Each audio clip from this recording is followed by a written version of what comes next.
ดีนักเลงล่าเป้งหนัวเมื่อเนี่ยมีจะพาทุกคนมากินบุฟเฟ่อยู่ที่ตลาดสมหวังหลักแปดเด้อเมืองศรีสัตนานครหลวงจันทร์มาที่ห้านนี่เลยอารันเซียนดาตอนที่ผ่านมามีก็เคยได้ยินดราม่าเกี่ยวกับเรื่องของห้านเพิ่นอยู่แต่เพิ่นบอกว่าเพิ่นปรับปรุงแล้วเรื่องการบริการอย่างต่างๆสำหรับราคานี่แม่น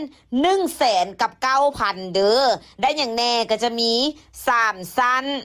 สิ้นงัวแล้วก็จะมีนมนอกจากนั้นก็จะมีสิ้นมักเนาะเป็นสันคอจะมักอยู่2แบบแล้วก็จะมีย่อข่าวเด้อมีกุ้งพร้อมสำหรับกุ้งนี่แล้วแต่มือเด้อบางมือก็ไส้ใหญ่กว่านี้อีกเนาะแล้วก็จะมีปูแล้วก็จะมีปลาหมึกแดงแล้วก็อีกปลาหมึกอันนึงแบบนี้แล้วก็มีปลาดอลลี่เด้อสำหรับผักมี4ซอนนี่ก็จะมีผักกาดขาวมีเห็ดมีผักบงมีร้อนมีผักหอมมีเส้นแก้วมีผักฮ่องเต้มีลูกศรลูกสิ้นมีฮอทดอกอย่างต่างๆคันมีมักเอิญว่าเครื่องลิ้นจำปาเนาะแล้วก็จะมีหน้าหม่าล่านี่บัวได้เพิ่มเงินเด้อใครอยากกินจุ่มก็มาจับเอาได้เลยเพิ่นมีหม้อจุ่มให้มีไข่มีและก็มีเค้กโอ้โหเอาใจคนมักของหวานเนาะเค้กนี่มีหลายหน้าเฮาได้เลือกเลยและยังบ่หมดเท่านั้นใดยังมีกระแลมอีกกระแลมนี่ก็มีหลากหลายสีเนาะสีบัวสีเหลืองสีฟ้าสีขาวตอนนี้เขาจะมาเอาจานไปเอาอาหารก่อนแล้วอันนี้มันโซนเอาเจลซีฟู้ดของเฮาและยังมีโซนตำพร้อมเด้อไผ่ที่มักตำนี่สามารถมาตำได้เลยตอนนี้เอาเครื่องเอาของก่อนเนาะเอาเครื่องเอาของไปกินอันนี้มันหน้า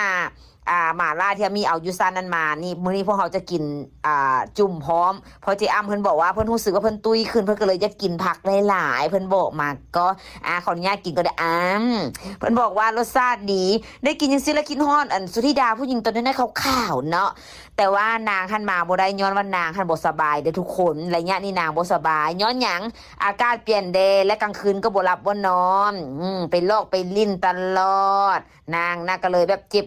คอนอนโซมอยู่จะได้ก็ขอให้นางสุธิดาซอยไวเด้อตอนนี้ดาของเฮาสุกแล้วขออนุญาตกินก่อน3สั้นแฮมๆจุ่มลงเจ้าซุกี้แล้วเข้าปากฟินสุดๆเลยแล้วมื้อที่อามี่มานี่เป็นมื้อฝนตกอีกโอ้ยบรรยากาศกินซินดาดกับสายฝนนี่มันเข้ากันสุดๆเลยสำหรับราคาบุฟเฟ่เนาะผู้ใหญ่นี่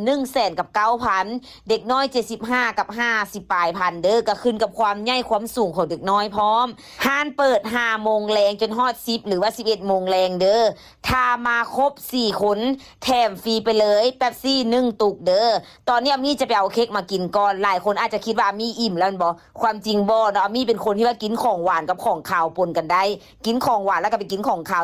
วแล้วก็ไปกินของหวานตอนนี้เจ๊อ้ำเพิ่นไปตำทะเลมาให้กินอยู่โอ้เพิ่นก็ตำแบบหน้าตาก็โอเคอยู่ได้เนาะนี่เนาะขออนุญาตซิมก่อนได้ว่าเจ๊อ้ำนี่เพิ่นสิเก็บตำแซ่บบ่กินไปแล้วก็เพิ่นก็ตำแซ่บอยู่เด้เปิดห้านแข่งกับแม่บักเบนเลยเนาะตำแซ่บป่านนี้นะจิบ่แซ่บได้จังเด้ออามี่เห็นเพิ่นเอาเป็นหนัวซื้อ2-3บ่วงพุ่นนะตอนนี้อามี่ไปเอากะแลมมากินเจ๊อ้ำเพิ่นก็จะกินกะแลมคือกันก็มาให้เพิ่มตอนนี้เพิ่นเอิ้นพนักงานเสิร์ฟมาเสิร์ฟให้เนาะแล้วนางก็อมกะแลมแล้วก็แนนหน้าพนักงานเสิร์ฟจนแล่นหนีเนาะพนักงานเสิร์ฟยานถึกเอามาอม ปิดท้ายกับเซียวเซตของเฮาเนาะสนับสนุนโดยสบู่ฝุ่นกับพวกเมาแฟบ